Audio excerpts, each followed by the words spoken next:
Hey, everybody. Thank you again for joining us at our VEDX VCast every 2 weeks here in the Infiniverse.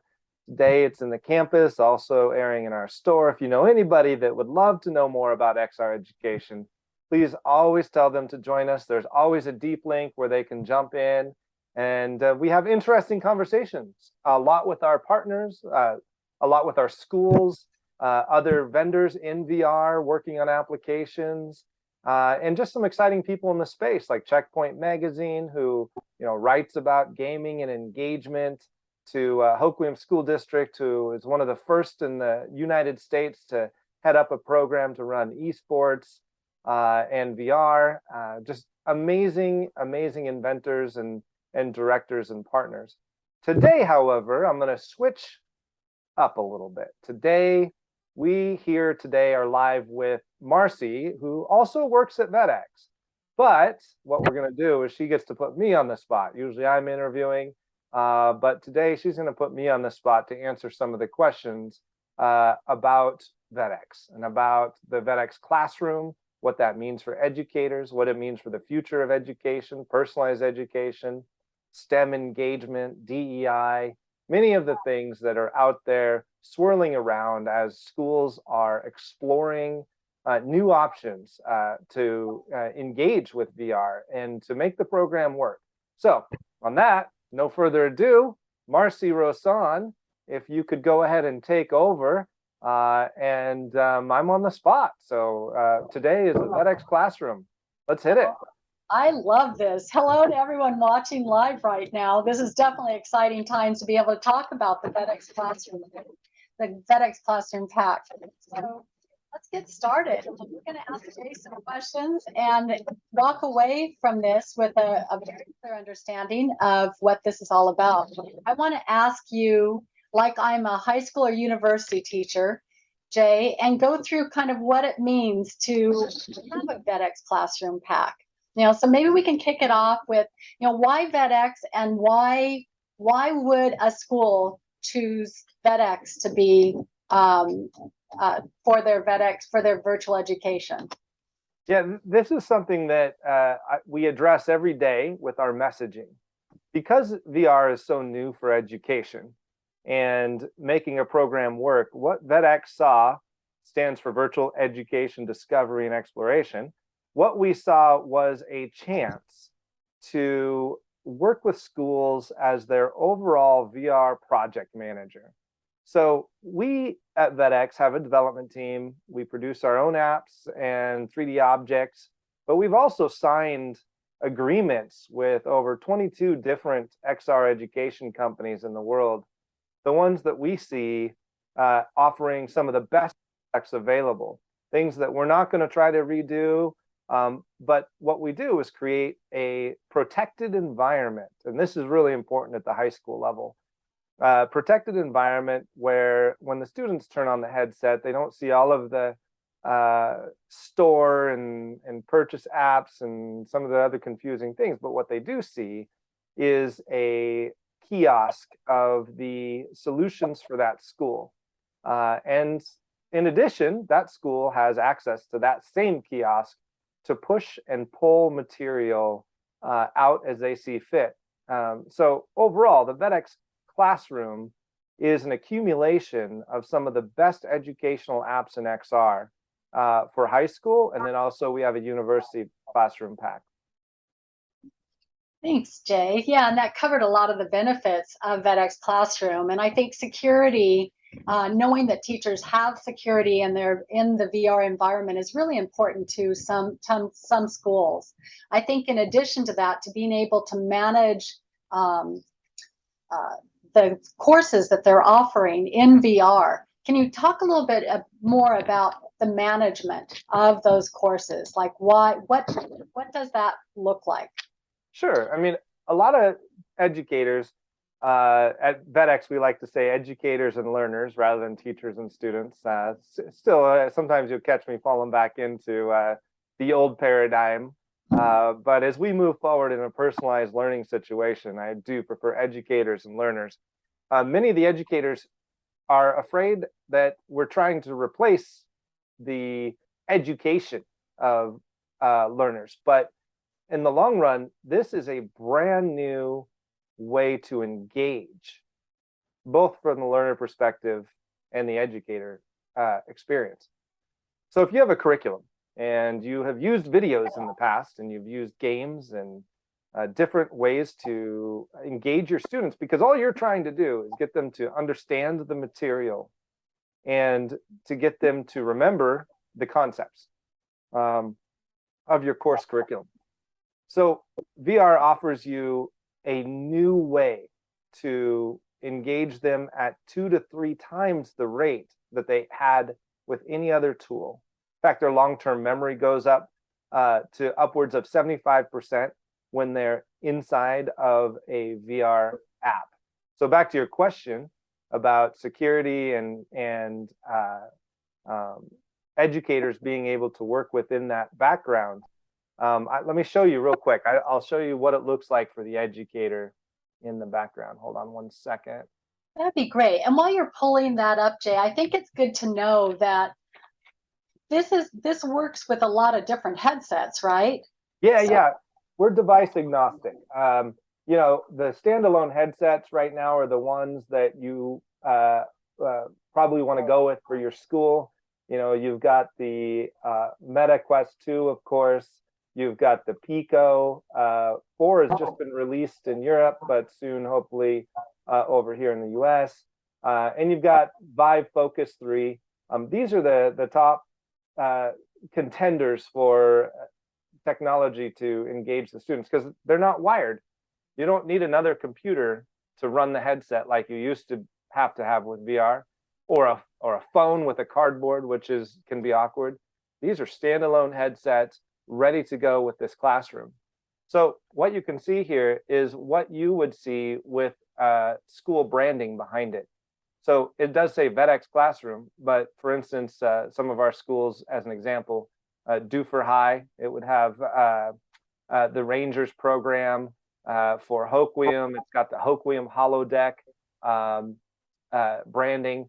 But then the apps that are within that classroom, you can see here, I'm actually logged in as if I were a teacher right now. So I log in my back end. I can see what apps are available to my students in the VEDX Classroom, and I can rearrange them. So if I wanted to make sure that everybody did first steps and then wanted them to actually do the CTE soft skills with our partner Body Swaps, then I could put that there. And then I want them to go to Job Shadows with our own app, the VEDX Career Journeys. Or actually, maybe I want them to start in the recreational campus that is sort of the hub of the school, protected environment for only those students at that school, and then go off to these other places. So I can move things around. Not only that, though, Marci, the teachers have the educators, see, I did it again.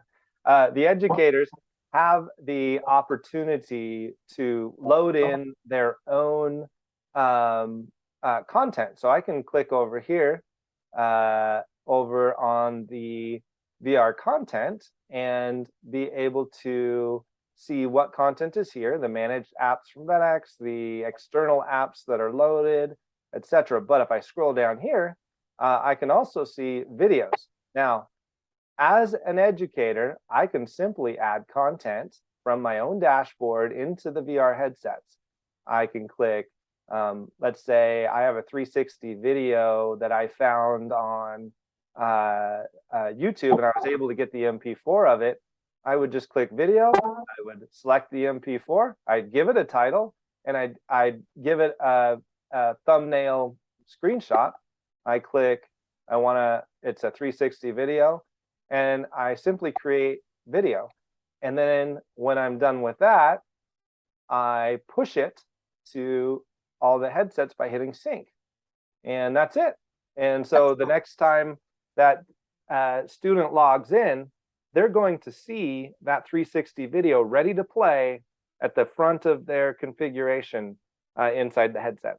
Boy, that's amazing, Jay. So with the VEDX Classroom, you're able to distribute the content, customize the student experience, and also remotely deploy all the content under one spot, right? Yep.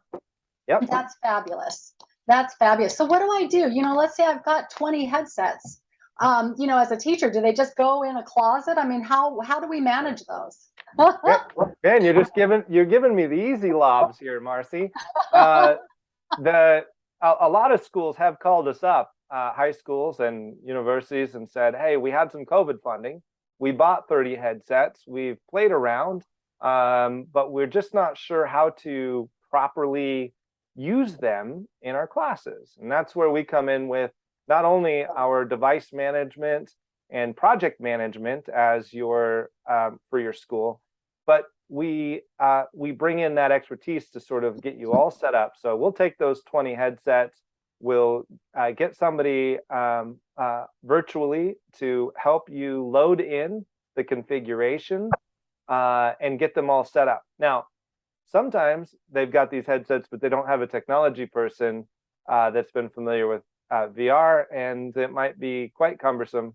So we also have the ability to fly out to your school for the in-person deployment cost, that one-time cost. Fly out there, we get them all set, we get your licenses all set up, and we do a training. We have 1, 2, and 3 day trainings for educators because some schools have like 10 educators that want to really dive into this stuff and add these in labs for their curriculum, or to have a program that they want to design, which also we help with.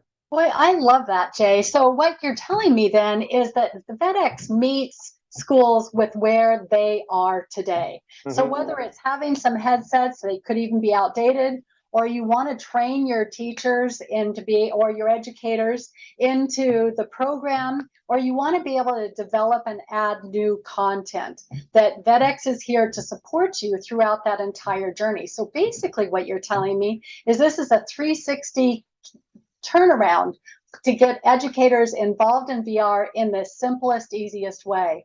Now, is this a secure environment for them? For the students, the high school students, they can't access anything that the educator doesn't want them to access in the kiosk. So in that sense, it is a secure environment, and it's logged on to the high school's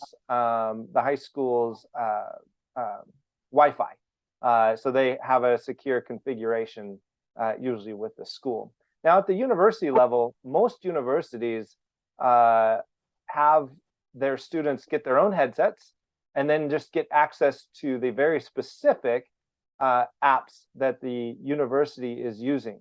If the university is using the content creation app, or they're using the soft skills training, they literally want to create, sorry, we're running live and that was my doorbell. So here you go. You got the doorbell. Or they want to create a very specific app for their school.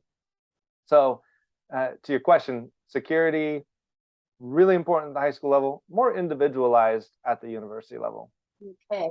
So Jay, kind of a tough question. Let's talk about the barriers, because we hear about the barriers and why it's difficult to get into VR, or, we mentioned a little bit earlier that, they've got them and they're just sitting there and not using. So can you talk about some of the barriers that educators experience?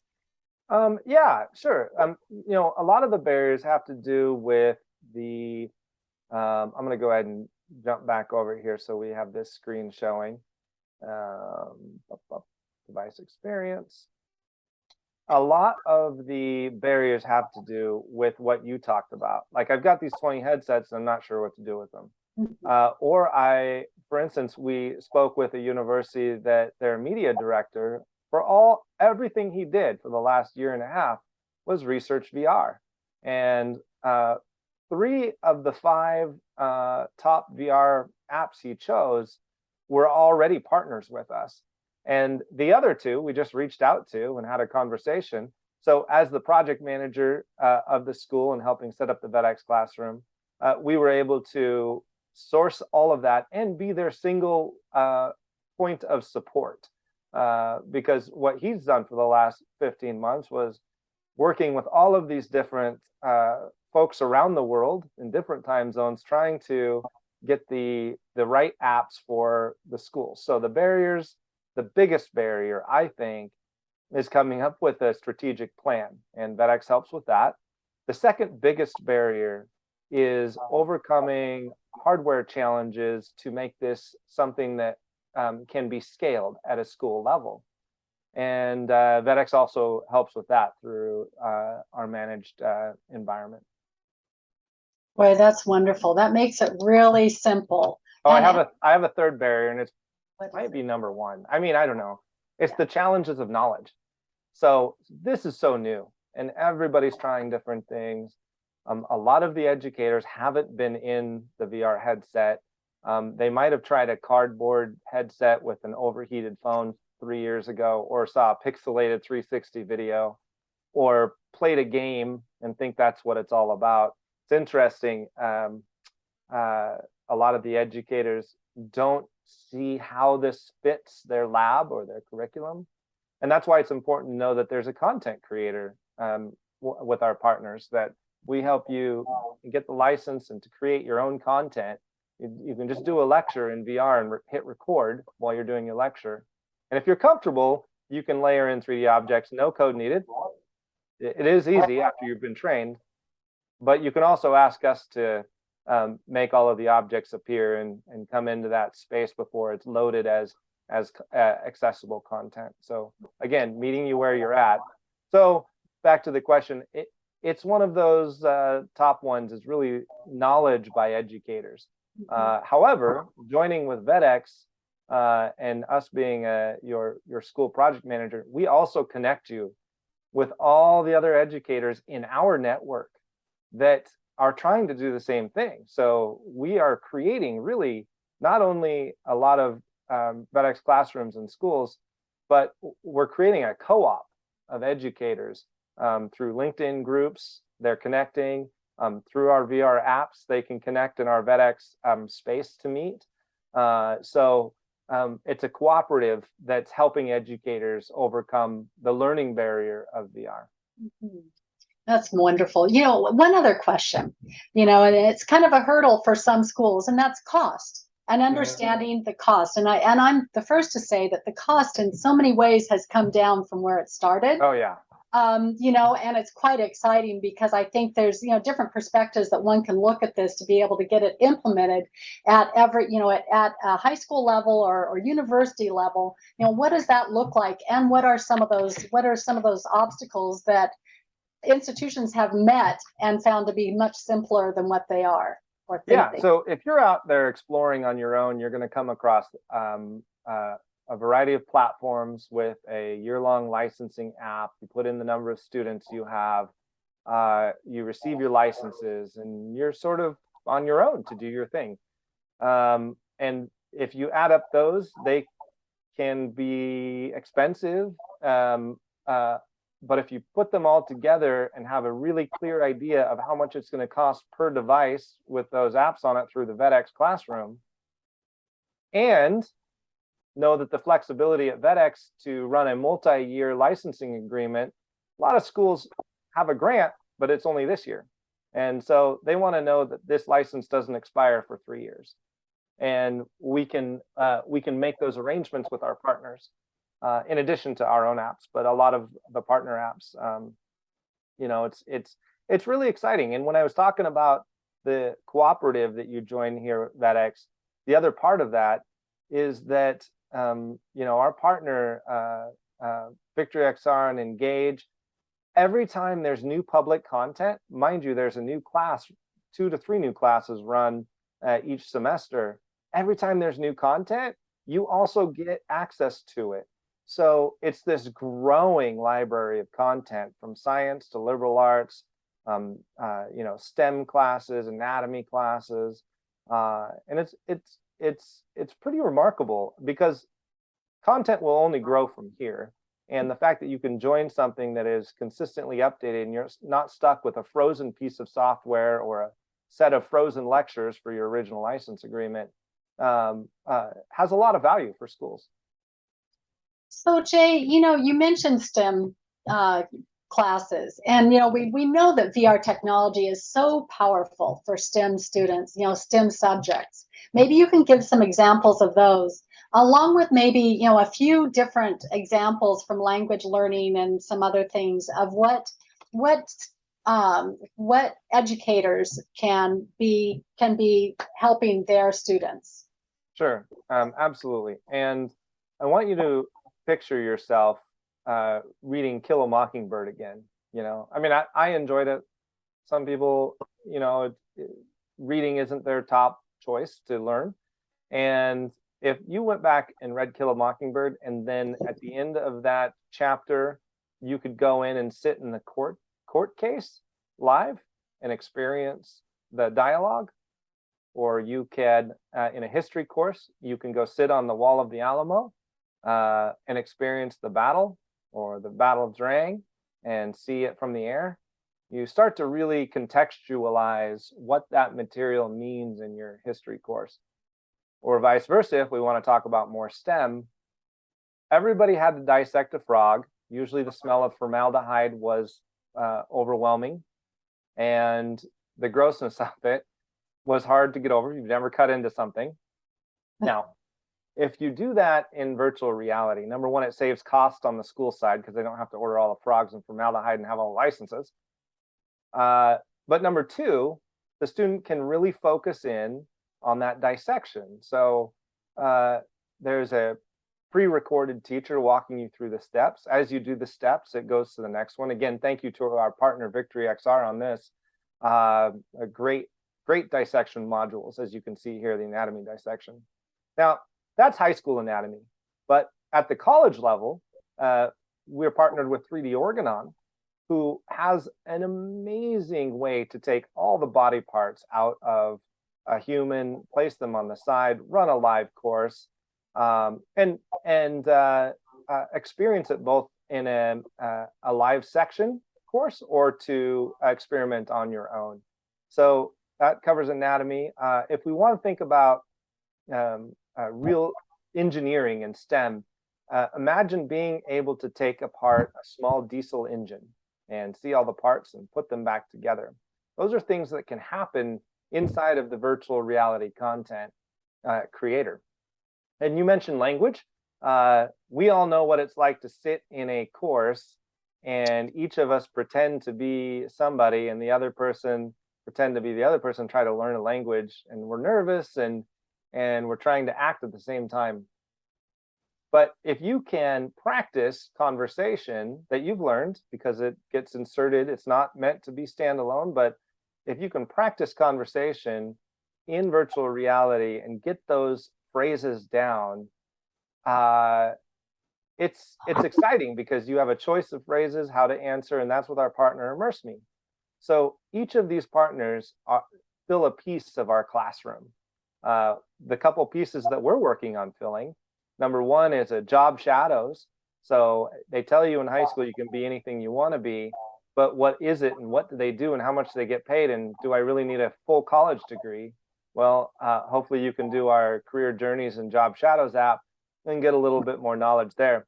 That's a work in progress. We're building it as we go. The educators that we're working with are giving examples of which jobs we want to put in there. And then on the university level, we want to start building those out more too, so that you can see what training and what university has those programs. So we also do college exploration. Boy, that's great. And so, what would you say to educators as far as them making a decision? Like, first off, how are they going to get in touch with us? And, just to continue the conversation, what are the next steps? Educators, VEDX is one of a kind right now out here, working with schools across the nation and globe. We have a franchise partner in Panama and Brazil also. So if for some reason you're watching these over in those countries, we have a franchise partner there. Second of all, if you want to get a hold of us, at the bottom of the screen, you will see a website, and just go to the website, connect with us, or since you're watching it live in the Infiniverse right now, you can if you're not in the VEDX store yet, you can head over there and fill out the contact information in VR. And I want to say one thing just here about the Infiniverse, about this live event. If you're watching this in 2D after the live event on YouTube or something, the Infiniverse is this amazing standalone city that you can interact with others and with businesses, and most importantly for us, schools. So we have a couple of high schools that have stores open, or what I call them admission counseling centers.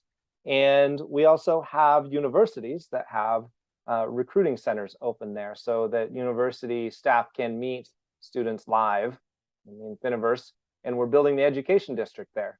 So you can also, if you're a school watching this and you are focused on recruitment, external recruitment, usually this is at the university level, you can have your recruitment center with us.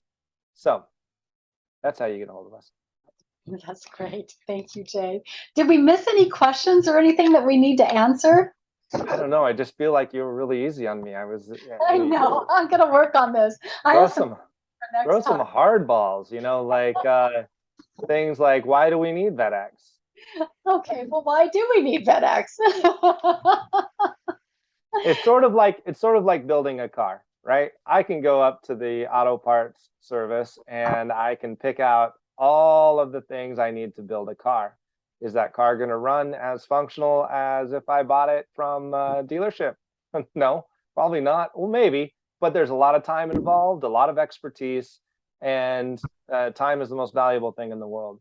Working with VEDX, we can get you on your feet, we can get you going, and get you moving. And if you, like I said, if you do want to create content, or you do want to create 3D objects or a particular program meant for your school, that's a little bit of custom development, but we definitely have a team that does that too. Mm-hmm. And that's all encapsulated right in the VEDX classroom. So that's what makes it, again, you've got a holistic environment with everything that you can manage right there in front of you without having to figure out what did I do and what are we doing and what's this particular educator doing, and working. I thought you were supposed to be the hard one. Oh no, you are.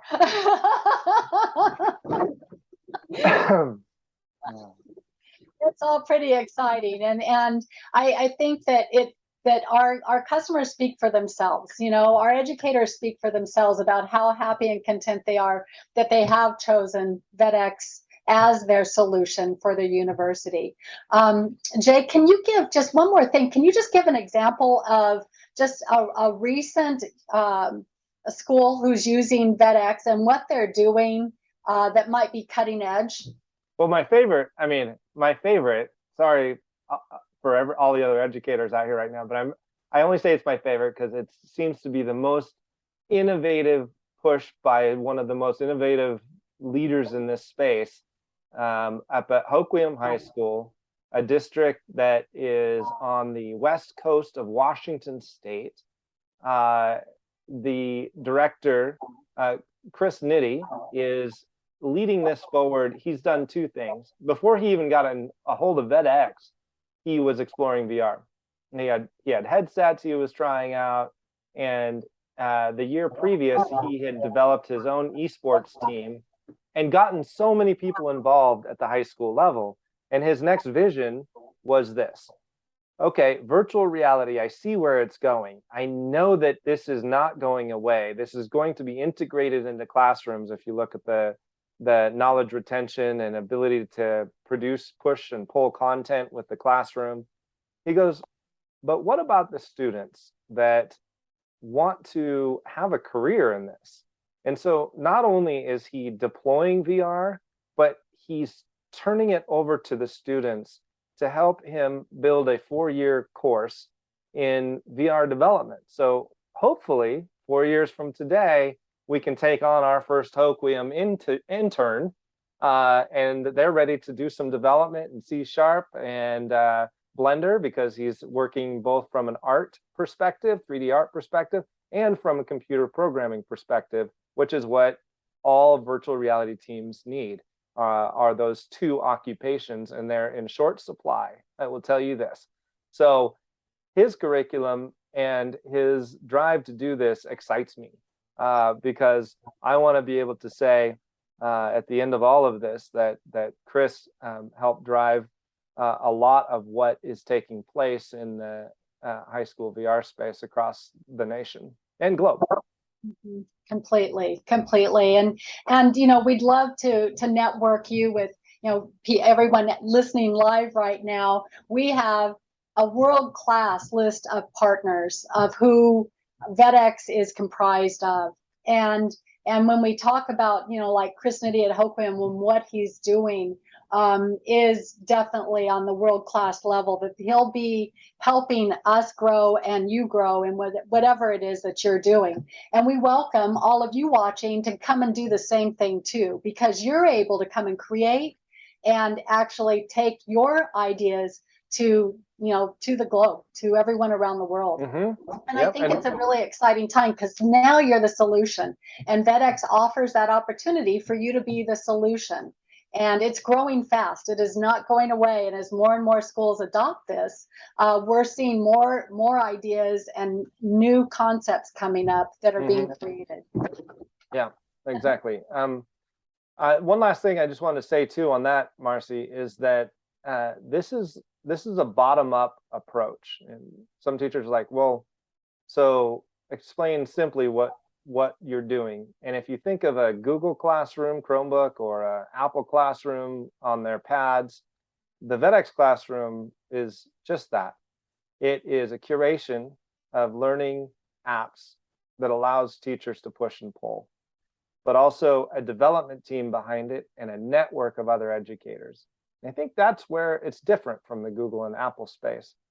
When you purchase those, you're right there using those. That's it. It's very clean and concise, but you don't have the network opportunity as an educator to reach out to other educators that are pioneers like yourself in this space.